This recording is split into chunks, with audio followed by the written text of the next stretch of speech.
नमस्कार शेतकरी बांधवांनो, मी गणेश तायडे सह्याद्री ॲग्रो सर्व्हिसेस या यूट्यूब चॅनलमध्ये आपलं सहर्ष स्वागत करतो। शेतकरी मित्रांनो, आज आपण व्हिडिओ बनवणार आहोत आल्याचे जे साधारणपणे जे दर आहे त्याविषयी आज आपण व्हिडिओ बनवणार आहोत। तत्पूर्वी तुम्ही जर चॅनलला नवीन असाल तर चॅनलला सबस्क्राईब जरूर करा आणि व्हिडिओ शेवटपर्यंत जरूर बघा।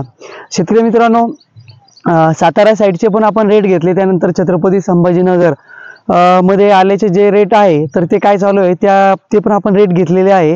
आणि त्यानंतर शेतकरी मित्रांनो, महत्त्वाची गोष्ट म्हणजे जी बकरी ईद आहे ती एक उद्या असल्यामुळे जे आपले व्यापारी मित्र जे आहे तर एक साधारणपणे त्यांनी आता 1-2 दिवसापर्यंत जे आहे का ते सौदे करणं बंद करत असतात।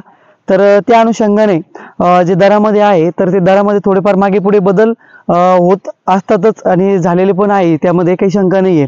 सध्याच्या कंडिशनला जर विचार केला तर कालचे रेट होते साधारणपणे 11,500-600 रुपयापर्यंत काही सौदे झालेले होते। समजा गंगापूर भागामध्ये व्यापाऱ्यांचं किंवा शेतकऱ्यांचं कॉल आले होते, त्यांनी मला सांगितलं होतं की आल्याचे जे दर आहे समजा तर एक साधारणपणे 11,500 रुपयाने मागताय बा, तर दिली पाहिजे का, अशा याविषयी आमची चर्चा झाली होती आणि त्यांनी एक साधारणपणे ते रेट आपल्याला दिले होते।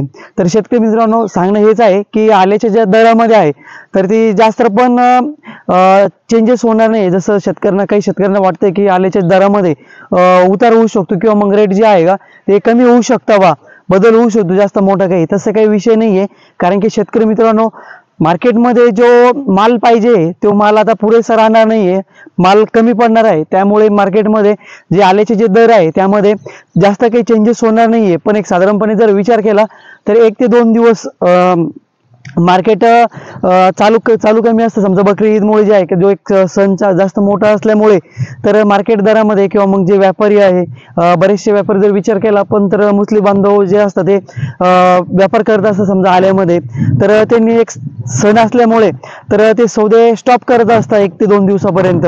तर त्यामुळे जे आहे का सध्याच्या कंडिशनला आजच्या तारखेचे जे रेट घेतले आहे एक साधारणपणे 10,500 पासून तर एक साधारणपणे 11,300 रुपयापर्यंत ते 400 रुपयापर्यंतचे आजचे जे रेट आहे 200 रुपयापर्यंत 11,200 पर्यंत रेट दिलेले आहे।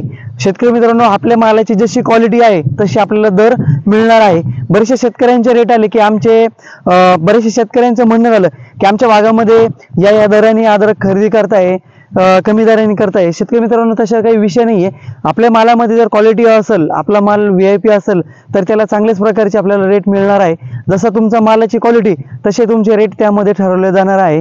त्यानंतर शेतकरी मित्रांनो, सध्याच्या कंडिशनला काय होत आहे की नवा माल आणि जुना माल होत आहे, याचा खूप मोठा फटका बसत आहे शेतकऱ्यांना। पण शेतकरी मित्रांनो, सांगणं हेच आहे की जो नवीन माल आहे तो जास्त कवळा असल्यामुळे जे आपण लॉंग डिस्टन्स मार्केटला आपण पाठवत असतो, दूरचे जे मार्केट असतात त्यांना आपण जो माल आपण पाठवत असतो तर पाठवण्याच्या ज्या ट्रॅव्हलिंग मध्ये तो माल जो आहे का तो खराब होत असतो। त्या अनुषंगाने व्यापारी जे आहे का ते नवा माल आणि जुना माल करत असतात।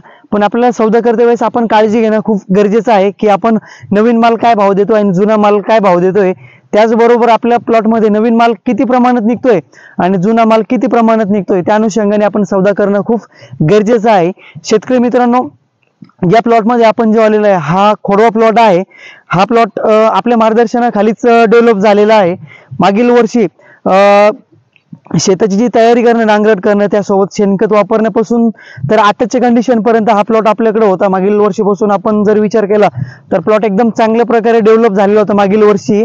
आणि जो आपण खोडवा ठेवलेला आहे, खोडव्याचा जर विचार करता तुम्ही तर एकदम चांगल्या प्रकारे त्याचा जो फुटवा वगैरे आहे तो एकदम चांगला फुटवा झालेला आहे। आणि शेतकरी मित्रांनो, हे जे कंद आहे, समजा आपण एक दाखवतो तुम्हाला मी, आता तुम्ही बघू शकता जेवढा तुमचा स्टंप जाड तेवढा तुमचा नवीन माल जो आहे का तो एक बनलेला असतो। तुम्ही बघू शकता स्टंप आहे एकदम चांगल्या प्रकारे डेव्हलप झालेला आहे, त्यासोबत त्याचा कंद आहे एकदम सुपर मध्ये त्याची साईज बनलेली आहे। म्हणजे थोडक्यामध्ये हाच मेसेज द्यायचा आहे की जर समजा तुमचा खोडवा माल असेल तर नवीन मालाची साईज आपली जास्तीत जास्त कशा प्रकारे बनली पाहिजे त्याविषयी आपण त्याचं नियोजन करणं खूप गरजेचं आहे। तुमचाही जर प्लॉट असेल तर कमेंट बॉक्समध्ये तुमचा नंबर कमेंट करा किंवा मग डिस्क्रिप्शनमध्ये आमचा मोबाईल नंबर दिलेला आहे, आम्हालाही तुम्ही व्हॉट्सअपद्वारे तुमच्या प्लॉटचे फोटो पाठवू शकता। तुम्हाला काही अडचणी येत आहे तर त्या अडचणी पण आपण सॉल्व्ह करू शकतो।